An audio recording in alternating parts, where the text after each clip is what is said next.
Excellent. Thank you. That's a good start. It is now 9 o'clock and I'd like to call this meeting to order. Ms. Mendoza, would you please call the roll? Yes, Chairman. David Beckham, Present virtually. Ted Cook, Here. Buchanan Davis. Good morning, present virtually. Thank you. Patrice Horseman. Yes, present virtually. Good morning. Thank you. Pete Kim. Richard Lunt, Present. Sue Montgomery, Here. Tim Tomyor. Present virtually. Thank you. And Jonathan Lines. Here. Chairman's quorum is present. Now calling on non-voting members. Tom Bushowski, Colin Wogenstahl, Here. Ray DeCiccio. Here virtually. Thank you. Gail Griffin, Sina Kerr, Karen Peters. Here virtually.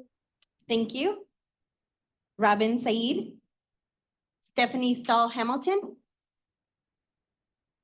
Priya Sundareshan, and Sandra Watson is absent. Roll call is complete. Thank you very much, Yolanda. As an announcement for the record, please remember to identify yourself when making a motion requesting to speak. For those attending virtually, please ensure you are unmuted for any votes. In addition, if any board member wishes to depart the meeting at any time, please announce your departure for our recorded meeting minutes. Additionally, with sensitivity of the microphones and the acoustics in this room, the sound quality will be much better for our colleagues attending virtually if you leave the microphones on the table. And that's why they're taped to the table, so you don't move them. All right, agenda item number 2, disclosures of conflict of interest. Have we received any disclosures? Mr. Chair, this is Chelsea McGuire, Director of External Affairs, and no, we have not received any conflicts of interest. Okay. Agenda item number 3, we'll turn it over to Chuck. Great, thanks, Jonathan. A little bit of a lighter meeting today. In many ways, this feels like kind of the lull before the storm with a bunch of new things coming up in the next couple of meetings. Director search is underway. More on that in item 12. Expect action on that in future board meetings. Looking forward to that. The long-term water augmentation solicitation is very much on pace. Ted will give an update on that in item 6. Again, for the board and the public's awareness, we anticipate or hope for a board vote on that solicitation at the November 20th board meeting. And we are doing, starting to ramp up the outreach to industry, making sure that we're publicly talking about what's coming while still respecting confidentiality of the solicitation. Thanks to those of you who have agreed to participate in meetings. I think Ted will help represent WIFA at a conference to again draw that industry interest in what we have coming. Making progress on the water supply development evolving fund. Got a lot of applications, so a healthy PPL building that Lindsay and the team are working through. Water supply development committee meeting in November, so hopefully bring this board a good slew of applications for water supply development revolving fund at the December board meeting. We've had a really nice series of water conservation grant fund events. So nice to get out of the conference room and actually go see some of these projects on the ground. Thanks to everyone who's made the trek across the state to go look at firefighting equipment, farm irrigation efficiency practices. So really been happy with seeing these projects saving water. So appreciate the staff and the board time in that. Then some staff recognition. Lindsay, you want to Go to the next slide. So just real briefly, we want to make sure we congratulate Chelsea McGuire, who was named by the Capital Times as the 2024 one of the Women Achievers of 2024. So definitely a well-deserved recognition, and we are very proud of the achievement. So thank you, Chelsea.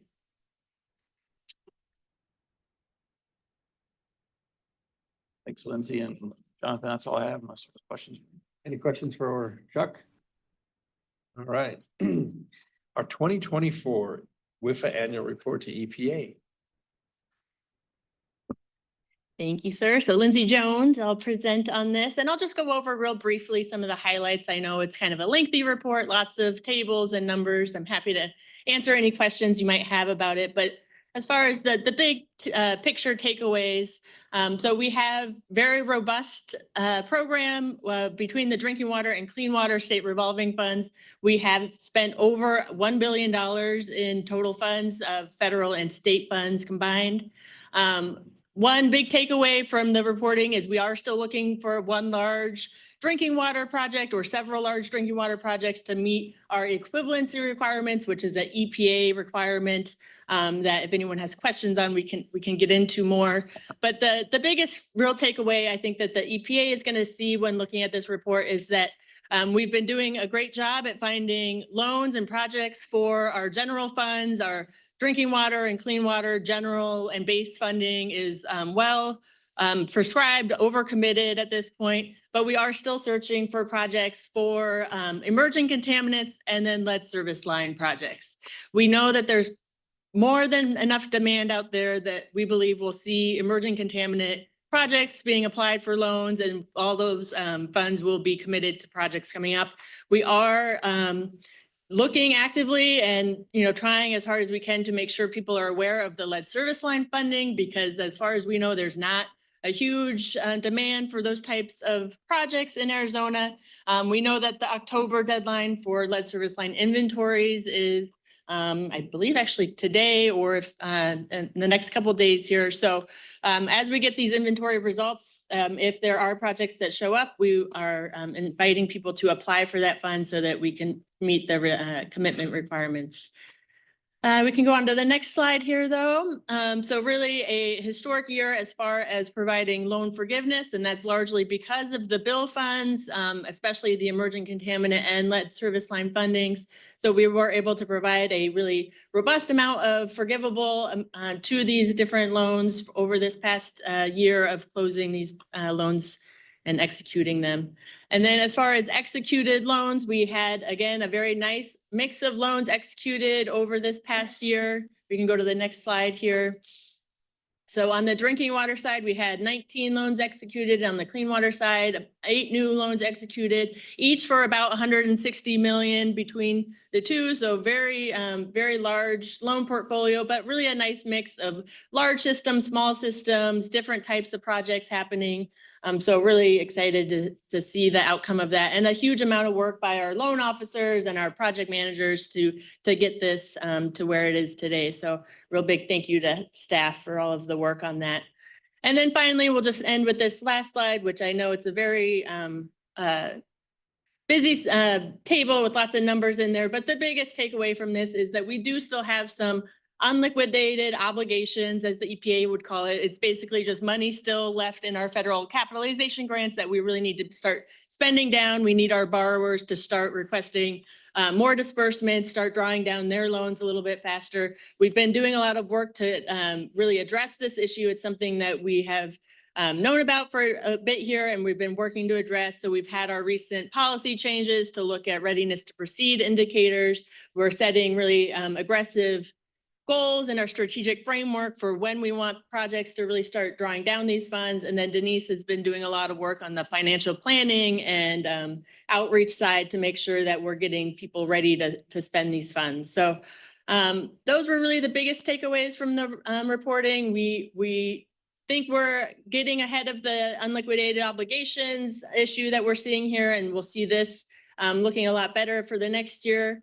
And then the big thing is that we're still searching for emerging contaminant projects to apply, and then especially lead service line projects so that we can use the rest of those funds. We still have a really healthy amount of loan forgiveness we could give for those types of projects, and want to make sure all of the Arizona communities are aware those funds are available. So with that, I'm happy to take any questions.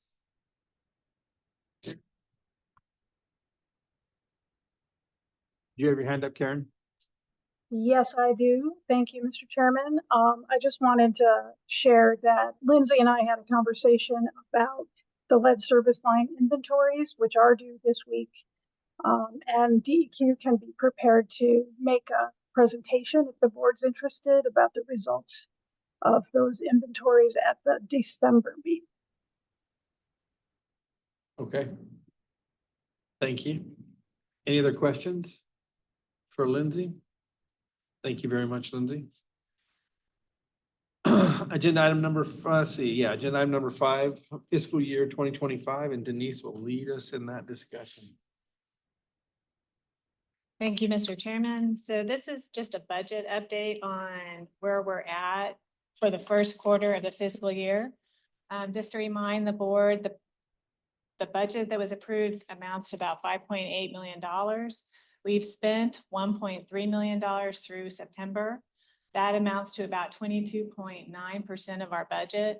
Our target is 25%. That's just a linear calculation where we take 3 months out of the 12. So right now we're trending a little bit less than the target. If you look at some of the specific areas, we're lower in travel, equipment, and other operating expenditures. This is because of timing. Some of those categories have one-time expenses related to the move. So those just haven't occurred yet. Travel, a lot of our conferences and meetings take place later in the year versus the beginning of the year. So we do anticipate those will be catching up. We are higher when it comes to professional and outside services. This is because we've been doing a ton of work on the solicitation for the long-term water augmentation project. Again, we don't know if those expenditures will be consistent throughout the entire year. So we'll be monitoring those and bring back any updates to the board as we go forward through the fiscal year. With that, I would be happy to answer any questions. Are there any questions for Denise? Comments, concerns, any jokes? Nothing? Everybody's kind of quiet this morning. Yeah, I'm good. Yeah, jokes are all I got. Anyway, all right. Thank you very much, Denise. Thank you. Agenda item number 6, I'm going to pass it over to Ted Cook, who's going to give us a report on the long-term water augmentation committee. Thank you, Mr. Chairman. Good morning. Since our last update at the September 18th WIFA board meeting, the long-term water augmentation committee has met twice. Once was later in the day after the board meeting on September 18th, and then again on October 2nd. Directing your attention to the slide on the screen, we've seen it before. It outlines the overall solicitation development process that the committee has been following, with the goal of preparing by the end of October a complete final draft of the solicitation document to bring to the board for approval in November. As a reminder, the solicitation development work of the committee was divided into 4 sections. I won't read what they are, but you can see this diagonal color pattern on the slide that's showing right there. So each of the 4 sections had 3 passes through the committee. At this point, we've completed all of those. There are also a couple of meetings scheduled toward the end of the process that would allow for overflow and also an opportunity for the committee to have comprehensive review of the draft solicitation document as it was being developed and all of the exhibits and attachments. This incremental approach has allowed the committee to review the draft solicitation in pieces, but also, as I said, cumulatively as we go to the end. As we've also discussed previously, much of the solicitation development work by the committee has been conducted in executive session to maintain the confidentiality and integrity of the solicitation and procurement process. Can we flip to the next slide? We have the second slide here. I think we do. And this, I'm not going to go through this in detail, but this process that we're going through is a little bit different than most of us.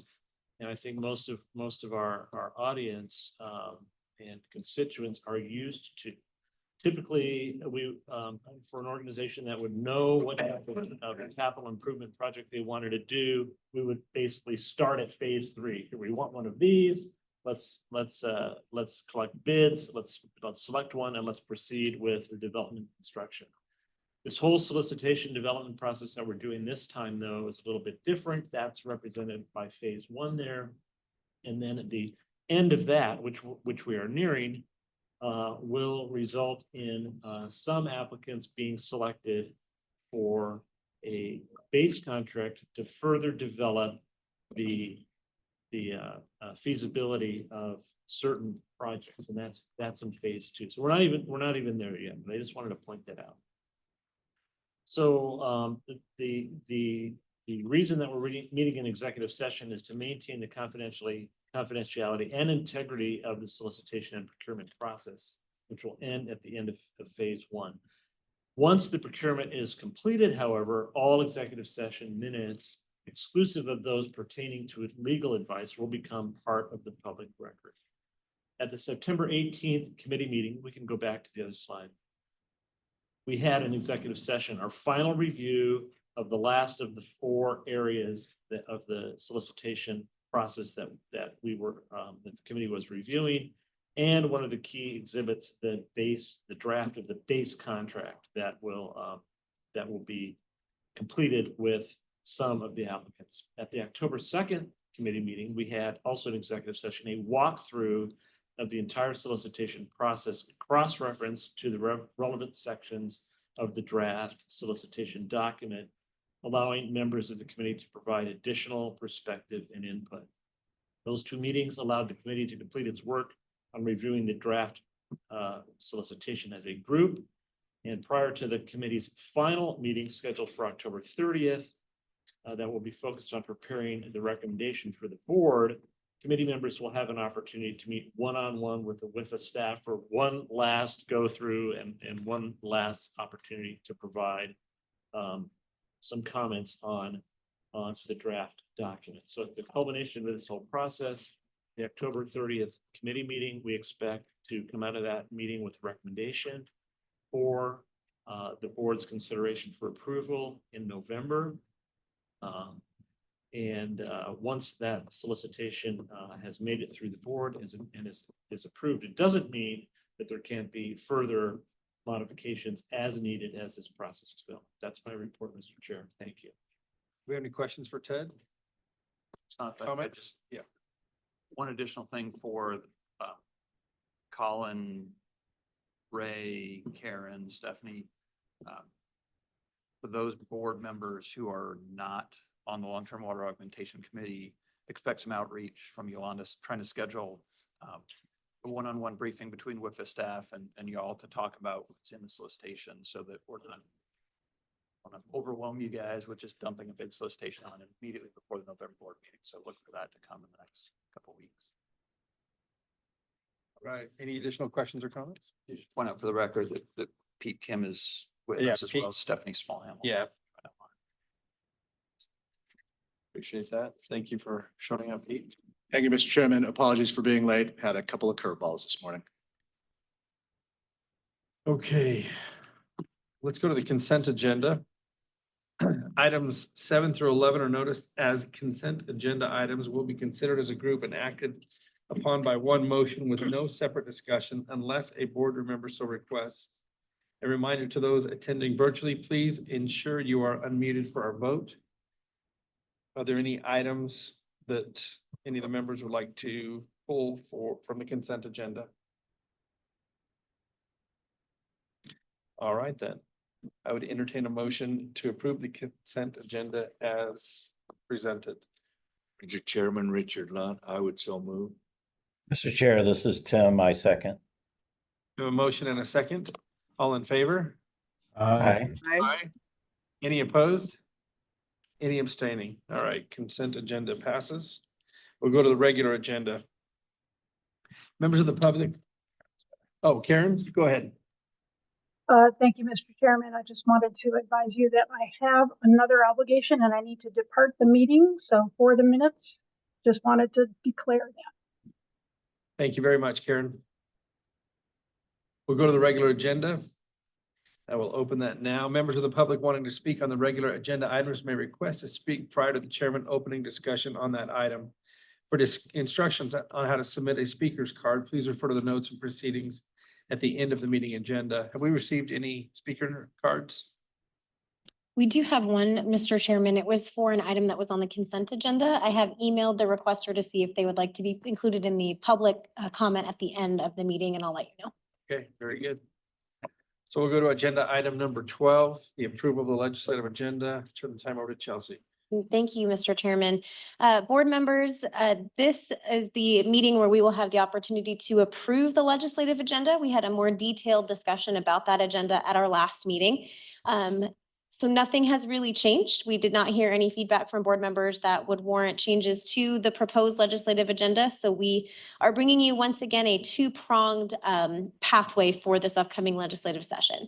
The first prong will be protecting WIFA's finances or WIFA's mission through finances, ensuring that there are no further cuts to either the long-term water augmentation fund or the water supply development revolving fund. And then also lobbying for an additional 25 million in the water conservation grant fund each year for the next 3 years. We believe this is consistent with the 5-year strategic framework you adopted in August, and that will be our main focus if this is the agenda that you approve. The second prong of that will be support for WIFA through policy. So non-monetary support, continuing the work that we did last session to try and include that kind of support. So words from the legislature, other actions from the legislature that show the state's support for WIFA's mission. At the top of that list is a definition of imported water and further discussions to figure out how that term and how the water that's brought in by a long-term augmentation project will be included in Arizona's regulatory scheme, as well as other reasons for potential investors, for off-takers in WIFA to have confidence in the work that we're doing. Are there any questions about this legislative agenda? So and just point out the imported water. So this is certainly something that we're committed to work very closely with ADWR about, had good conversations both with DWR and the governor's office. So certainly nothing, don't want to give any impression that we're trying to roll over DWR work in any way at odds with them on that. So that would only, we don't have language here because we haven't quite agreed on what that is, but that's a firm commitment from WIFA that that's a collaborative effort there. Thank you, Chuck. Okay, perfect. Any additional comments or questions, concerns? If not, can we have a motion for agenda item 12 for the proposed legislative agenda?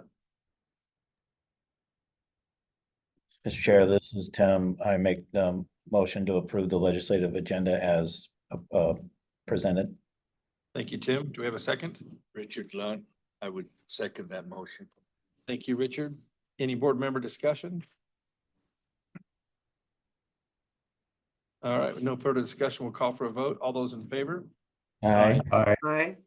Any opposed? Any abstentions? If none, the motion passes. Thank you. Agenda item number 13, the approval of the proposed 5-year financial plan, 2025 to 2029. Denise, I'll turn that over to you for discussion. Thank you, Mr. Chairman. So Denise Olson, Assistant Director for Finance at WIFA. This is our second year of a 5-year financial plan. Just want to reiterate the purpose of this, which is to provide the board with where we're at financially, so you can take that in considerations when you're making program decisions throughout the year. The financial plan also aligns with the strategic framework. Like, for example, one thing we've done is we've changed our priority communities from 75, we've increased that to 100. So I will be showing you that the financial plan can incorporate that change and can handle it. We also have in the strategic framework 540 million to be provided in new loans and grants. And so that also is going to be supported by the financial plan. One thing that I think is real important is that we do this every single year so that we can get the most current information as it relates to loan demand, future possible bond issuances, where we're at with disbursements, and also where we're at with EPA funding. So I think it's important to take all those new things into consideration. So if we go to the next slide. So let's talk about what has changed since last year. So one thing is the board approved $169 million of loans during fiscal year 2029. We also had the refunding, which gave us more cash, right? So we ended up with about $39 million more dollars of cash for our loans and for our to take in consideration as far as future leveraging. We also had slower than anticipated cash disbursements during fiscal year 2024. And we changed, all of this led to us changing our forecast for future debt. So if you remember in the old financial plan, we had a $200 million bond sale happening probably this year. Now we've pushed that out and we've lowered the amount to $50 million. And again, that's because our cash position is much better than it was at this time last year. The other thing that's part of our financial plan is the Water Supply Development Revolving Fund. And as Chelsea mentioned, we did have cuts. So right now our fund balance is $152 million. We have started implementing this program and we're seeing a high demand for grants, not so high demand for loans. So those are things that have been incorporated in this next financial plan. So if we go to the next slide. So I'm going to start high level and then we'll start drilling down into details. So high level, this is what we're proposing as far as what we can fund with the SRF programs and with the water supply development revolving fund programs. So in total, from fiscal year 2026 through 2029, we're forecasting that we have $463 million available for loans and or grants. 311 would be coming from the SRF program and 152 is coming from the water supply development fund. You can also see by this chart that we're on pace to meet our goal from our strategic framework, which is at $540 million by the end of 2028. The assumption for 2029 is that we would just maintain that current pace. So we plunked in another $92.6 million for the SRF program, which is consistent with the annual spend in prior years. That's something we can revisit with the strategic framework next year. So now I'm going to take a minute to just go into the SRF program.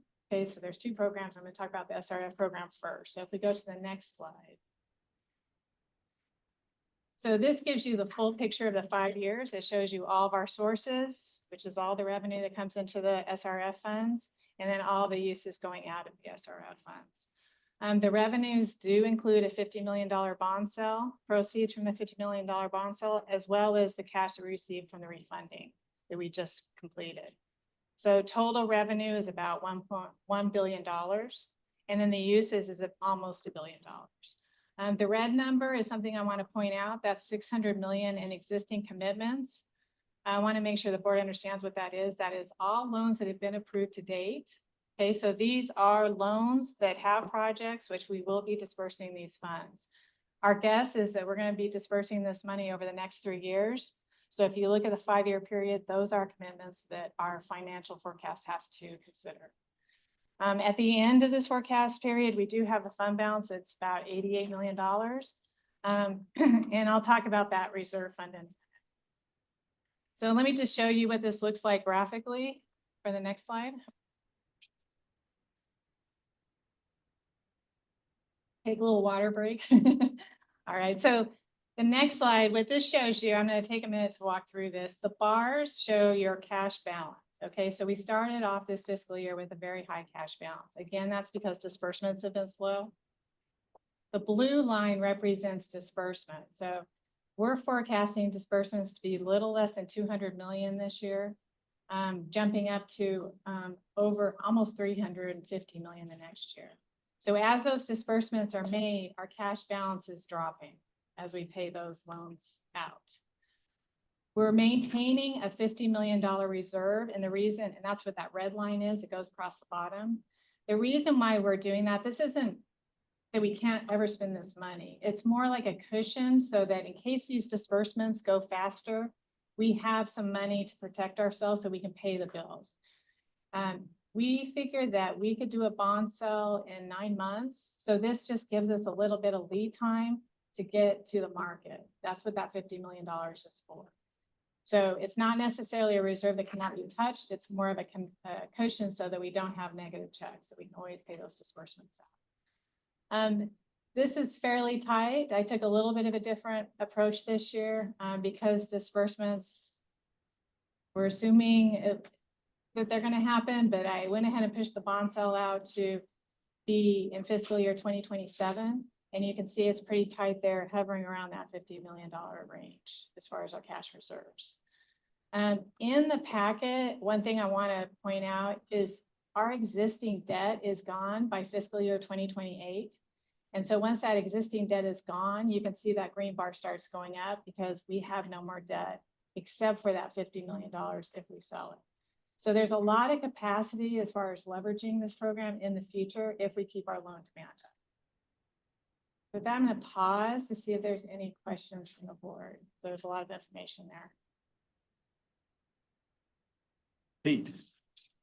So the most striking thing on this pro forma is the cash disbursements estimate in year 2, correct? Correct. And disbursements inside of this has always been sort of a nebulous subject, right? Because we effectively, what's happening is we say, here, you can borrow the money, and then they don't actually take control of that money, right? Until a lot longer than whatever. I just want to point out that, again, this, I mean, it's on some levels, it's not a bad thing if like we retain the cash, we still have it, like that keeps us strong. On the other hand, that's not what the money was for.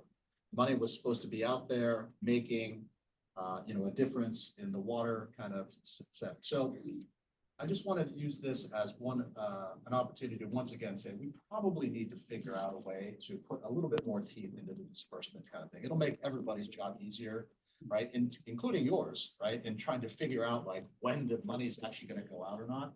And I do think that that I want to help folks, but I also want to make sure that they're helping everybody else too, because by being slow on taking this cash in, what they're really doing is tying up cash that's not doing anything.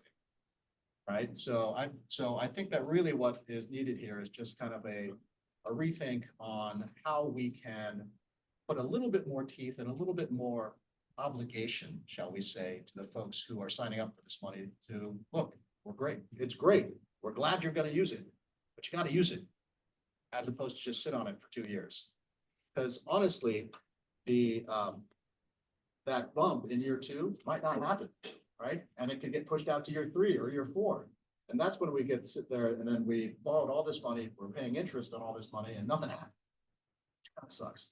So that's my comment there. Thank you, Mr. Chairman. Oh, thank you, Pete. And to Pete's point from staff, I mean, what do you think, question for staff, what do you think that the challenges are for spending? Is it contracting? Is it availability of materials? Why do you think that we have delays?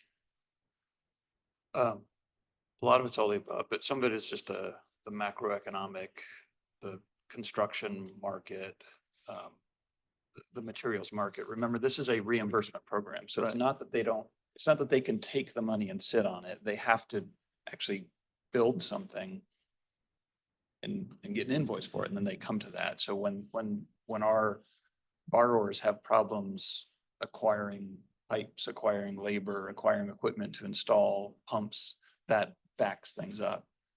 So to Pete's point, we can always continue to improve on this. I will point out, I mean, all the hard work that Lindsay and Denise's team have done over the last year, redoing our policies about when are you ready to proceed, not bringing you guys loans that aren't ready to draw in the near term, modifying what actions we take both on the loan officer side as well as the program manager side of proactively contacting recipients and better forecasting this, doing things like you guys approved a loan earlier this year that had a cap for what's in year 1 versus year 2 of that loan so that we're not tying that up. So certainly we are taking actions. We have been trying to get this thing down. There's certainly more to do on it. Continuing to monitor that. That's one reason I think it's nice to have the board approved goal in our strategic framework about timeliness, about cutting the time between closing or between approval and draw to half of what it is right now. So all those things are in the work, but and Jonathan, I think that's it. Some of it is our actions about maybe in the past giving them a little bit more leeway in terms of when they go get it. But I think a lot of it is just kind of like WIFA feels in our new place. You know, we thought we would have our new offices constructed and living in there right now. And again, the time just to build anything these days is drawing out. That's what we're seeing. Okay. Thank you, Mr. Chairman. So I agree with Director Kim that we ought to have, the board ought to have more discussion on what tools there might be for us to try and accelerate some of the loan disbursements. For one, we don't need to have an answer today, but would like to understand a little bit, Denise, about the aging on that 600 million. So what exactly, how old is the backlog? Right. And maybe we can take a look at that. I'm not sure, and again, I don't need an answer today about whether there are any things that we as a board can do retroactively to these existing loans that are already out there or not. But there are some tools that have been brought up here before. about, and there are certainly legitimate issues with getting going on these projects that some of which Director Podolak mentioned here, but there are also things like inertia and things like that that can be maybe influenced a little bit by things like a commitment fee. So a lot of in the commercial market, a lot of borrowing has a commitment fee placed on it, not a big one, like 1% of unused balance. There may be time limits as far as you need to meet this disbursement schedule, or there may be repercussions from those type of delays, because again, to Mr. Kim's point, this is encumbered in a sense that we can't use it for anything else. Right. It's just sitting there, and that has not only a cost, but an opportunity cost. So I'm disagreeing, but adding a little bit more to the things that we ought to consider. And we're not to that agenda item yet, but we ought to have a dedicated agenda topic to talk some more about.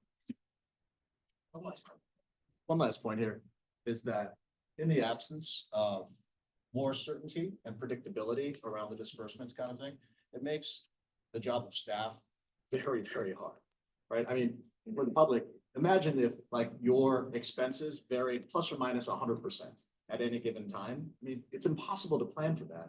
And so in the face of that sort of a wide variety of outcomes, you have to take a uber conservative approach, which basically kind of neuters the effectiveness of the program in the first place. So I think that for a lot of different reasons, if we can just add a little bit of deep to like and add more predictability to to Mr. Cook's point, right? Maybe there's not a bunch that we can do for the loans that have already been put out there, but that's fine. Like, we're going to be around for decades. And so the changes that we kind of enact now can help a lot in the future. And that's kind of where I'm looking for. And that's not to say that we don't want to, like, you know, add some teeth to the 600 million that we've already got outstanding. Absolutely. Of course we do. But I think that in the long run, the big impacts will be on the changes that we make today that impact the decades to come. Thank you very much. Thank you, Pete. Thank you, Ted. Go ahead. I just want to come back to the idea of putting penalties or incentivizing this in some way. I don't necessarily disagree with that, but I want to just reset a little bit in terms of someone who's out there, and some of us are working in this field right now, trying to get projects built. Right? It is very hard. And folks are coming to the SRF funds. They're coming to these funds because they need help from WIFA. And they need the funding from WIFA. And I would hate to create, we should have more updated reports. We should look at this, you know, sort of backlog and have discussions about tightening it up, and don't want to put the staff through more, you know, stress. But I just want to emphasize how hard it is to build projects right now. I mean, lead times on some equipment are 2 years, 3 years out, or you think it's a year out, and then you go and you're ready to roll, and no, it's 2 years out or longer. And so it is and now that changes, that has a ripple effect. So it is very, very hard. And if you're a smaller community and you're trying to build these things, you're already pretty darn overwhelmed with trying to make this thing get off the ground. And so adding on, I'm not saying we don't have to have command of this. We do. I'm not saying we don't incentivize, but I wouldn't want to undermine kind of some of the benefits of this program if we go too far the other way as well, because it is very hard right now, as we know. So that's all I wanted to say, Mr. Chairman. Thank you. Pete. Yeah, I'm not unsympathetic to that type of thing.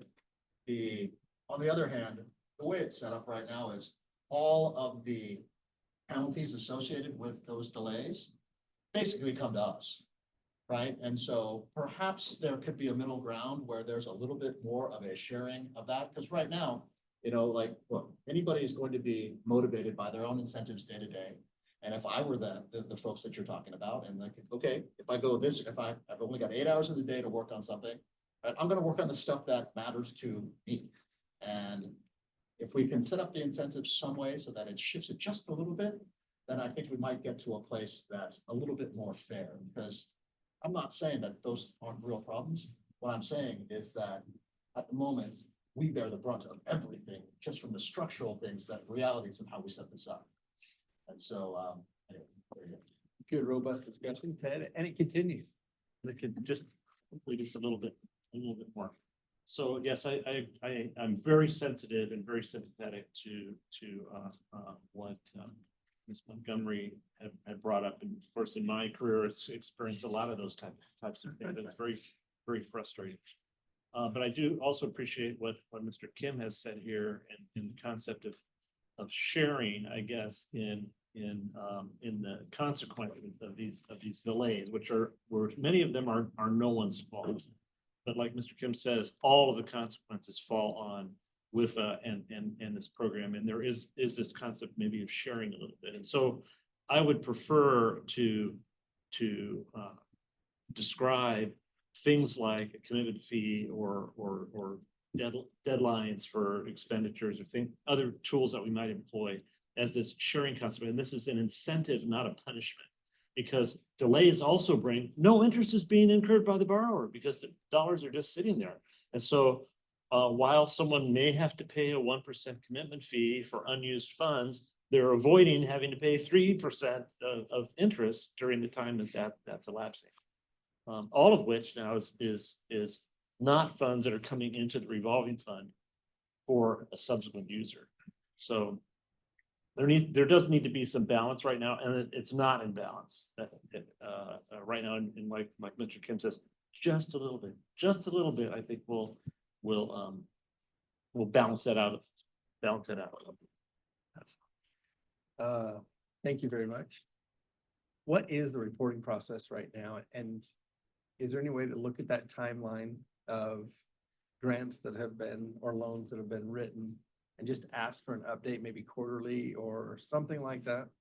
I think that would go a long ways towards what we're looking for as far as just that reporting process. I hate to meet and ask for additional paperwork from these people, because it's probably small municipalities and small little groups. But if we had maybe a quarterly report, hey, we're delayed because of X reason, I mean, it helps us understand, maybe be a little bit more sympathetic to the challenges that they're confronting, right? I think those are great suggestions. We do have our annual loan review process, and so we can definitely ask for updates at that point in time. We've also been doing outreach to specific borrowers, especially those with large projects, to see where they're at on their projects, with help from Lindsay's group. But maybe we do look at some kind of more consistent reporting on those cash flows.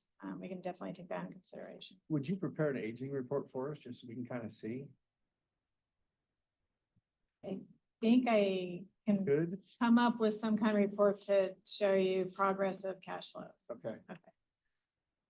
Yeah, let me noodle that a little bit. And Thank bring you, some Denise. back to you. I will tell you, I think the board has been talking about this over the last year, and we have implemented that policy, that readiness to proceed. One thing I'll point out is, of the 600 million in commitments, we have about a little over 400 million of that over the last 2 years of loans. So this is relatively new. They're slow getting started, and I hope they start. There's still hope. But these are relatively new loans. We do have some older loans out there though, so we still need to do some work in this area. But I think just the attention that we've been giving it over the last year has really helped. So I appreciate that. Thank you. And I think the other thing we can probably report out is for by loan size, because a couple of big loans that aren't started drawing yet really can drive that. So they're like we did with readiness to proceed. There's a little bit more scrutiny on the bigger loans. Those really affect our cash flows a lot more per loan. So I think, Sue, that there may be a way to strike that balance by just loan size. Okay. Any additional discussion? All right, next slide. I'm going to roll into water supply development revolving fund. Now, this one, we do not have a financial plan. And we do not have a pro forma, because basically what I'm looking at is a fund balance of $152 million. We just started this program. What is it gonna look like in the future between loans and grants? And so want to give the board some ideas of the sustainability as it relates to this program. So we've run some various scenarios just so you can see what this could look like as the applications start coming through the committee. So in all of the scenarios that are in the packet, one thing that I'm assuming is that the $152 million is out the door over the next 5 years. Whether it's out the door in 2 years or 4 years, it doesn't really matter, but we're assuming that all of that money is used. What we haven't done yet is what is the allocation between loans versus grants, because that really impacts the sustainability of the program going forward. So in the scenarios, I came up with some numbers, 60-40%. There's really not a lot of meaning. I'm just trying to illustrate sustainability of the program. So if we go to the next slide. So this is a grant. This is a picture of one scenario where we put 60% of the 152 million into grants and 40% into loans. Again, the first 4 years, all of the 152 million is going out the door. If we have that split, we would need to take a break for about, it looks like 5 years in the middle there, because that gives us time for the loan revenues to come in, build up enough balance to where we can continue the program. And then going forward, we could support probably an $8 million program, again, splitting it between grants and loans. So that's one scenario. On the second scenario, I just flipped it, right? So now I'm saying, let's put 60% in loans and 40% in grants. Okay, so we're going to get more revenue coming in the door. We still need to have a pause period for those revenues to align with the program. But you can see that the annual amount bumps up to $13 million. So the more we put into loans, the more we can sustain in the future. Does that make sense? Then the third scenario, which is the next slide, probably because I'm a finance person, I'm partial to the 60% loans, 40% grants, but we could do it either way. I went ahead and infused $50 million into the program. If you remember, we were cut $50 million. So I brought $50 million back into the program by 2029. That basically fills in those holes and allows the program to be sustainable. And it also bumps it up to $15 million annually. So those are 3 scenarios we looked at just to give you some ideas on where this program could go. Lindsay and I, after having conversations about what the application process looks like, we came up with a 4th scenario. Don't mean to overwhelm you with all these graphs, but just want to put everything out there for your thoughts. In this scenario, we show the 152 million going out the door over 2 years. We have it at 60% grants and 40% loans. We also have the $50 million included as an infusion. So we would go to the legislator and ask for $50 million by 2029. And what this does is we would have to still have 1 year of a pause, but then we could do a sustainable program of about $9.5 million annually. So those are just some thoughts to kind of get some feedback from the board on this program as we move forward for the year. Talk to me, Pete. Denise, just for scaling. I don't know that we know the average application, but anecdotally, it feels like we're getting a lot of about $2 million applications. And so when you look at these out year numbers, 10 million is 5-ish sort of average size applications that you would be able to fund per year.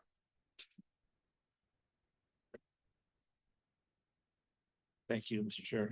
Just a couple of questions, Denise. So on all 4 of these scenarios that you presented here, and we see basically all of the existing balance that we have, 152 million being consumed in a short period of time, and then with or without the $50 million makeup for what was reduced, then there's a gap period to allow the cash flows to start with the loan repayments. And then there's this flat representation of here's the type of program that we could set up.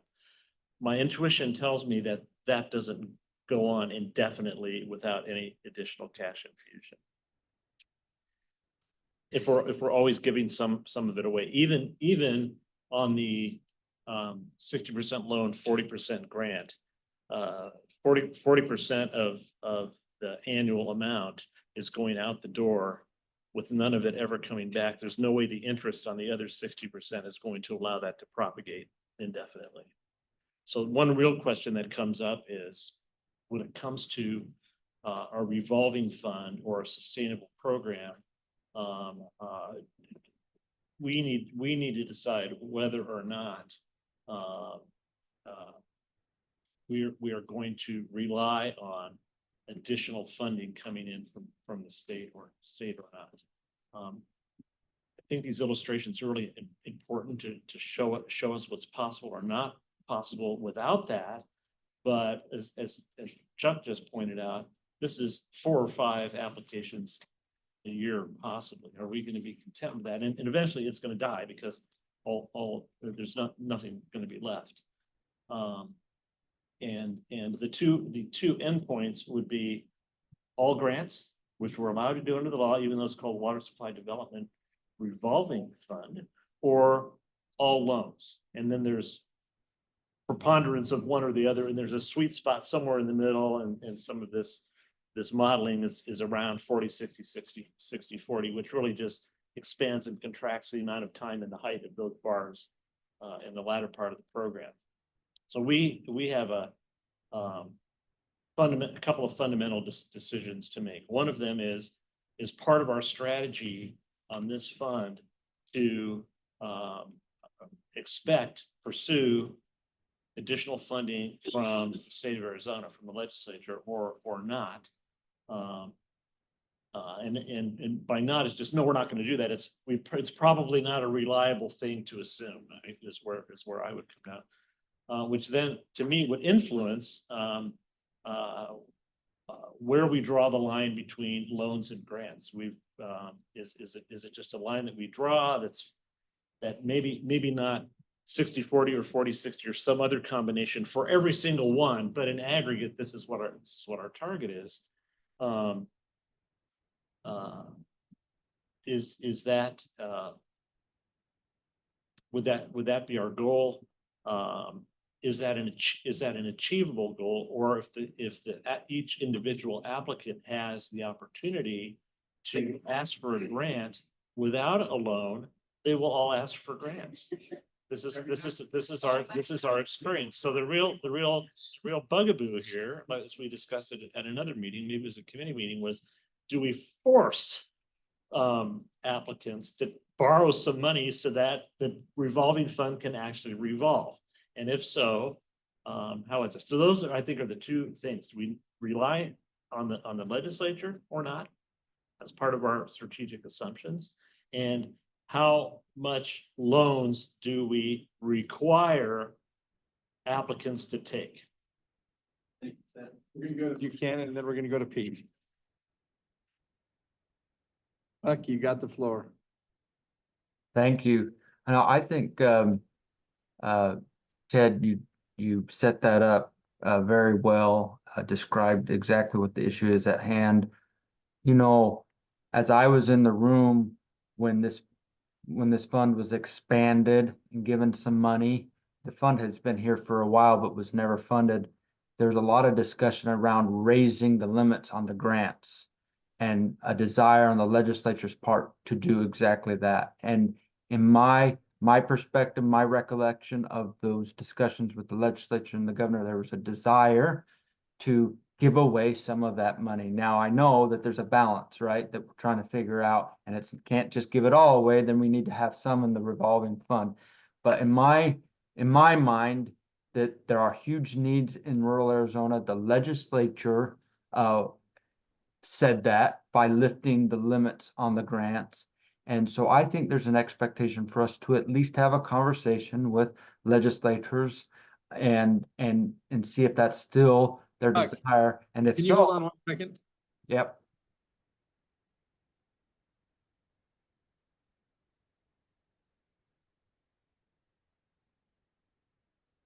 All right, go ahead. Resume. Talk louder.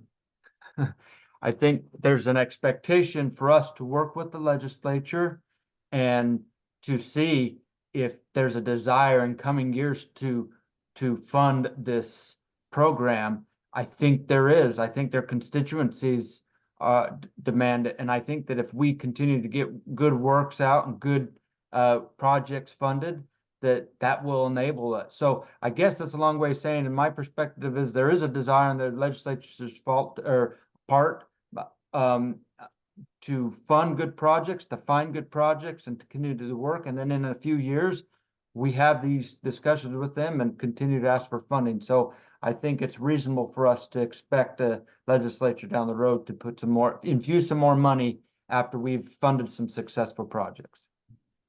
Thank you, Buchanan. Pete. Thank you for the comments that have come before. I agree with both of them largely. What I'll say is that in many ways, this decision, like between grants and loans, percentages, 60-40, 40-60, 80-20, 20-80, whatever, is probably one of the most important decisions that we can make as a board, because it really kind of sets up the financial trajectory around like how we're going to do things. Unsurprisingly, people prefer free money, right? I was chuckling when Denise said that there seems to be a lot of demand for grants. Well, yeah. Just because I think, I mean, and that's human nature, right? People want free money, and you know, that's better than having to pay for it. What it really sets up is a question around today versus tomorrow, right? If we have need to spend all the money today, then we can't use it tomorrow. If we put it out as loans, then perhaps we can use it again and again and again and again. To Mr. Cook's point, right? If we do have, like, every time and every cycle, we slowly eat away at the base by giving away, then eventually it does go to zero. But it does mean that we'll need less in cash infusions over time, as opposed, and then in the extreme case where we're just giving away the money every single time, all of it, then we've got to reload every single year. As the sort of diagrams that Denise put out kind of showed, right? My preference is to serve today and tomorrow, right? I don't like seeing those gaps in there, right? Because what happens if somebody needs a loan that year or something like that? And like, I, you know, kind of want to just make sure that we have that coverage. I do believe that our friends in the legislature will, you know, respond inside, but it's tough to predict what's going to be happening a few years from now. And so I do think a little bit of caution, right? A little bit of prudence is perhaps called for from this board. But again, I'm just really encouraged by the level of conversation that we're having on this topic, because I do think that maybe some other boards would have just said, oh yeah, that's great, let's do that.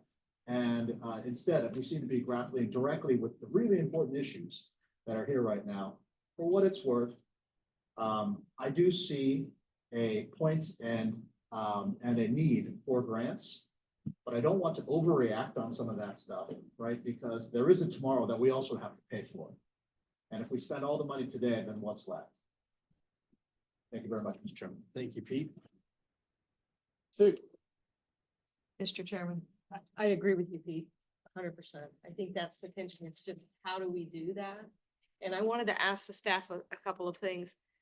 When we look at this program and what it does, setting aside the lack of federal strings to this, what distinguishes this from the SRFs and the water supply development? I'm sorry, the SRF funding, the federal dollars for Clean Water Act and Safe Drinking Water Act. And I'm trying to figure out, like, how much of this and these projects that you're seeing so far would be SRF eligible? Because we don't want to make this like that. We want this to be special, particularly for rural Arizona, right? But we also do want to have some grants, and we do want to have some loans. So from what you're seeing so far, can you help me understand that piece of it in terms of what would other, and you may not know precisely, but roughly how much of these grants you're seeing so far could be SRF eligible? Yeah, and this is Lindsay. Great question, Sue. So I would say a large amount of the PPL applications we received would be eligible under the SRF program.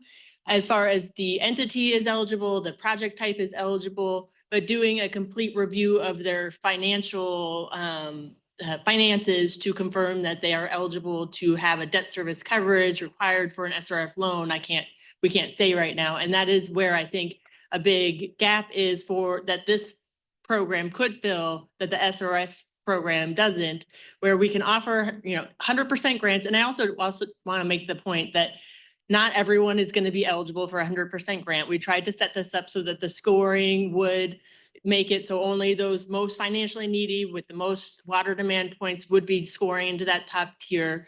And, we've had really good success at outreach to the communities that are eligible for the 100% grant because it is a great attractive option. But having that as a grant instead of as a loan, even a forgivable loan, makes it much easier for a system to qualify as far as financially being able to take on that loan. We see even right now with some of the 100% forgivable loans we do through the SRF program where we still have a hard time getting them to a place where we feel comfortable qualifying them for a loan, even if it's forgiven. So I think that's a big piece of it. And the other big piece that I think the water supply could fill in as far as the gap, and it's something Denise and I have talked a lot about, is that on the SRF program, we're looking very much at creditworthiness, the ability to bond that program to get future funds. If we don't take that into consideration for the water supply, it's an option, and we could pivot and turn and look at that as an option instead.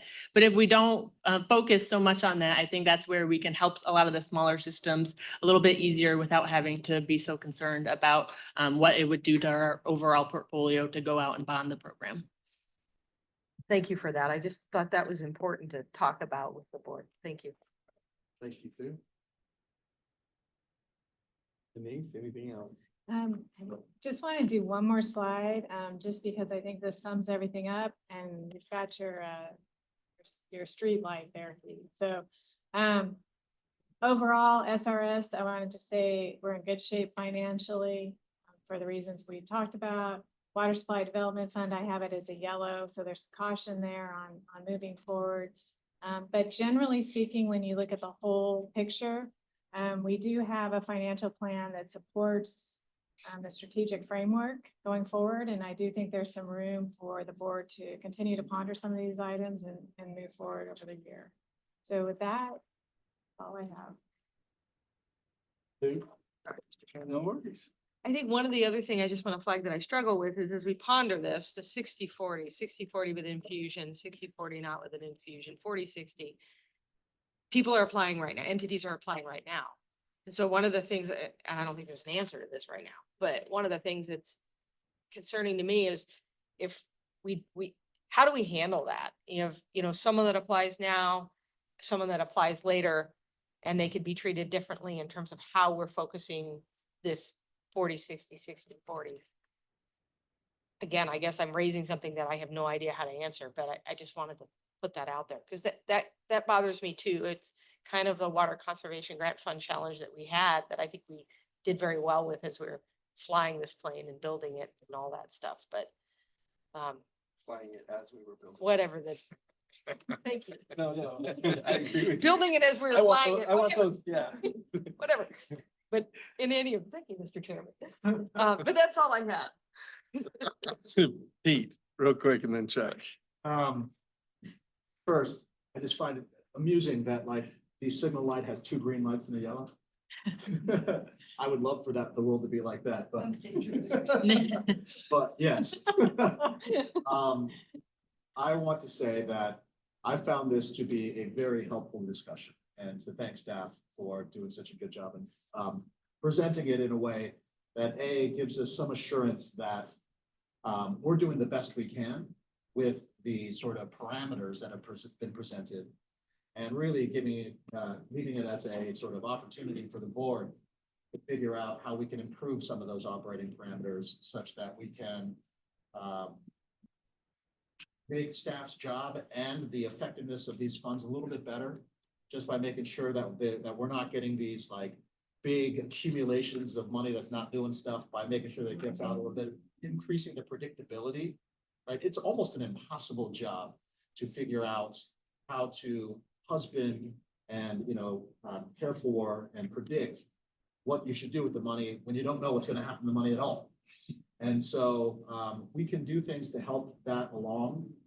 And as I said before, I think that one of the most important things that we can do as a board is to decide where that, it's almost an impossible choice, because in order to guarantee that we're going to get it right, you'd have to have perfect knowledge about what's to come, which isn't going to happen. So we got to take our best guess and our best swing at it, perhaps have a conversation with the legislature about what their appetite will be, even though we know that that could turn on a dime. And then we make our best guess, our best judgment, and then move forward. But either way, Denise, thank you so much for this particular analysis. I think it's very helpful for today and will lead to much discussion tomorrow. Chuck, so to Sue's question about what next, I just want to sort of where we're going and what more we plan on doing. So we heard, I think, a general consensus that we still need to make the case to the legislature for future funding for the water supply development. We do not plan on making that case in the spring of 2025 session. We've put in our budget request. We've voted on that today to not ask for new money, but to protect from sweeps what we have. But in our budget request, we did clearly indicate what we heard today is, if not in 25, we will be back 26, 27 and beyond, making the case for why we need continued money into it. As Ted pointed out, this is a subsidized program, right? We can't give out below market money forever. That subsidy has to come from somewhere. And here it is, the state appropriations. So our path forward is not new money next year, but new money in the future. And as Ted pointed out, that 60-40 or 80-20 or whatever it is in the aggregate. It's not per loan. So we intend to continue to bring the committee projects in November. If the consensus of the committee was there is no 100% grant, then I think we would stop. We would retool the program and we would resend it out. What we've heard is that there's still an appetite for some grants. So I would like to start to bring some loans or some applications forward. Some of those will be 100% grant. Some of those will be a mix of loans and grants, and that's what the committee will see as we're doing our review in November. I think there is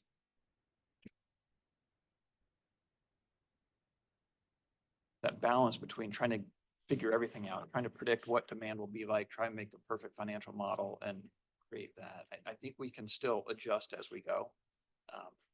We will not bring you applications in November that deplete the whole $150 million. I think we'll do it in chunks. We'll see how that goes. We'll bring the next cycle.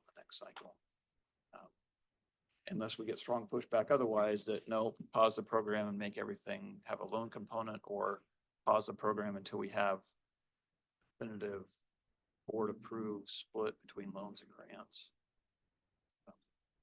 That would be how we will take this and continue to bring forward those future projections based off of what we see in PPL. Unless I'm reading that wrong, I want to be sure that that's, call us off if that's not the plan you guys want to see for November, December.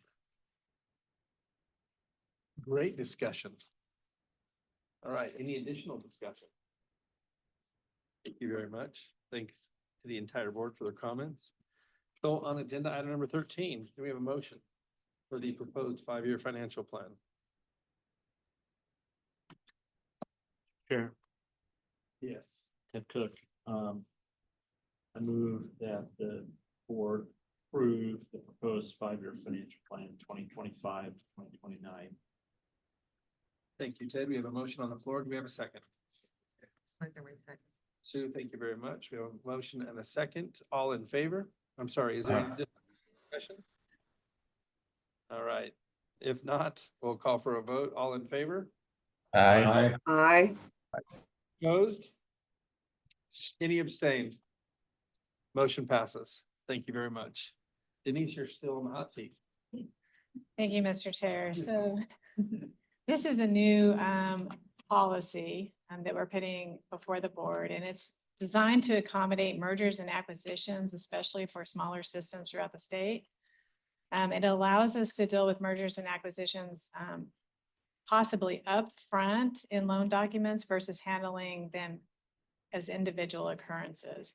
Much of the language in the policy will be standard language in our loan documents going forward. And we still want to mitigate any risk associated with mergers and acquisitions, so the policy does not relieve the borrower from repaying the loan. And the assignment will be vetted by staff and has to be approved by the director. This item was recommended by the FPC. It was discussed that sometimes these transactions actually benefit communities as they can lead to improving system reliability and lead to possibly more affordable services. I'd be happy to answer questions. Questions from the board? Yes, Ted. Thank you. Not really a question, but some appreciation here. As we have seen a few of these recently. And I know that we had some discussions about how can we prepare for these type of things a little bit. And so I'm sure some of this work was going on in advance of that happening. That's an illustration. It's not some hypothetical situation that might occur in the future. This happens. This happened to us, and I did at least have a lot of unanswered questions about, well, what if this happens? Or what if that happens? So thank you for moving so swiftly on this. Thank you, Ted, and thank you, Denise. All right, I'll bring it back to the board. Can we have a motion for the new policy that 3-22 or III-22? 3-22 is fine. Thank you. Ted Cook, I move that the board approve new policy 3.22 loan assignment policy. Mr. Chair, this is Tim. I'll second. You have a motion and a second. Any additional board member discussion? If not, we'll call for a vote. All those in favor? Aye. Any abstentions? If not, motion carries. Agenda item number 15. We're gonna turn some time over to Chuck for that update. Yeah, thanks, Jonathan. The original direction for the board was to post the job description until the end of the day yesterday. We did that. Still waiting on seeing everything come in through ADOA and Yolanda for our HR filter. So nothing really to report on that. Did agendize to go into executive session should something come up that you guys want to talk about confidentially or in exec session. But other than that, I'll aim for questions. Dude, you're thinking. I am, but no, Okay. thank you, Mr. Chairman. We have a hand up. All right, Tim. Thank you, Mr. Chair. Basically raise my hand because I'm gonna consider making a motion with regard to the director position recruitment. It's my first time serving on the executive committee as we're going through this, and I think I'm feeling a little bit rushed on the current schedule. And I'm interested in seeing if we can add a little bit more time to it, especially as it overlaps with all of the work we're doing on the long-term water augmentation fund. And so if you're open to a motion, I would move that we extend the due date for applications to be after we get through that October 30th meeting. So I'm putting on the table an extension to November 8th for applications. And I think that lands us in a better spot to have focus on the interview and selection process at that point. I think we've been sprinting since we started as a board, and I just feel the need for a little bit of a pause. So I'll put that in the form of a motion to extend the application deadline to November 8th. Thank you, Tim. We have a motion on the floor. This is Pete Kim. I second. I also concur as to the importance of this decision and the need for a little bit more time. Thank you. We have a motion and a second. Any more discussion? Call for the question. All in favor? Aye. Any opposed? Any abstentions? Thank you, Tim and Pete. Motion carries. Thank you to the board. We do not need to go into executive session. Call to the public. This is the time for any additional public comments. Comments will be limited to 3 minutes. Have we received any requests for public comment? We have, Mr. Chairman, we have Tom Stryzak on the line. His request was to comment on agenda item number 9, which was part of the consent agenda. Tom, I have enabled your microphone. Your comments will be limited to 3 minutes, so don't get offended if I cut you off. Yes, thank you, Chelsea. Well, thanks for this opportunity to speak. I'm an owner user in the Black Canyon City Water Improvement District. and also one of 6 candidates running for 3 seats on the board in this November 5th election. First, like to say I appreciate the work you're doing to help small disadvantaged communities like ours with low-cost financing and grants. I understand one loan has been approved for us and hope to see work begin soon on the new well project. Since that loan was approved, a new time-sensitive projects, a couple of them have come up. The problem is we're having issues with getting funds to pay ahead on these projects to the contractors. Our capital improvements fund is getting depleted, and so we're having issues with that as much as we'd like to get going with these. I think there may be an issue with the permit on that as well. But anyhow, with this short time to speak, I'll try to move along here quickly. Anyhow, I have concerns with the meter replacement project, and so that was a consent agenda. And so I don't think we're in a position for that really. 30 to 40% added cost for proximity read meters. That's kind of a luxury in my view. Also makes us vulnerable to cyber attacks. I think these meters should be phased in, but we have priorities, and so we have to comply with the LCRI, lead copper rule improvement. And so we have operations about 6 months ago, I think, mentioned that probably we have about $1 million to replace galvanized. We will need about $1 million for replacing galvanized pipe in the system. Fortunately, I don't believe we have any lead pipe, according to notes I've taken.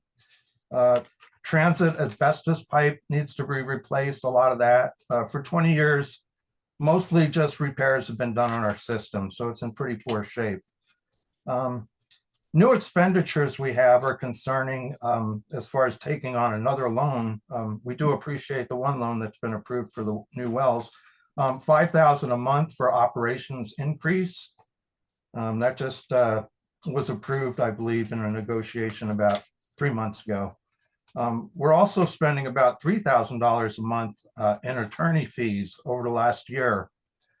This is regarding, I think 12,000 may have been regarding the first loan that you had approved. And other amounts of that money have been, basically, there's 2 investigations of the current board. So that's kind of concerning as far as, how these people are going to manage the money on our behalf. Yes, and I need to cut you off. That's your 3 minutes. yes, I appreciate it. I'd like you to reach out to staff as a follow-up. That probably would have been handled internally. If you want to reach out to them, then they can bring a matter before the board if there's something that we can take on a board action. Okay, on the investigations, I have reached out to them to let them know about my concern with the investigations. And so, that's, I've reached out a lot. I have a lot of emails to Chelsea and Lindsay, and I think one other woman as well, where I began about it, probably a year ago. But anyhow, was this something that you were going to, were you were going to consider and possibly take action on this new loan? At this point in time, your 3 minutes has expired. We won't be taking any action as a board on public comment, and I'll direct the matter to staff, and you can continue to resolve it with them, and they can bring the matter back before us for placement on a future agenda if needs be. Okay. Okay, thank you very much. Thank you, John. All right. Do we have any additional public comments? No, Mr. Chair, we do not. Okay. This is an opportunity for members to identify any topics that were placed on any future agenda. Do we have any requests from the board? So far what we have is a request from ADEQ to present on lead service line inventory results at the December board meeting, of future agenda item on disbursements and incentives on the SRFs, and then continued presentation is our water supply development revolving fund financial outlook and options. Other than those three? Anything else? All right.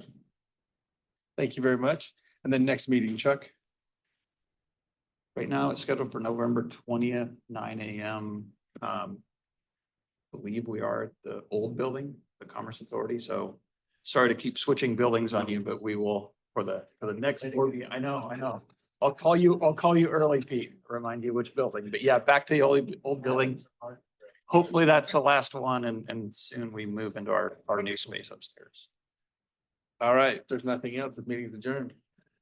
Time is 10:20. Thanks, everybody. I do the fastest yet. Thank I you. beat.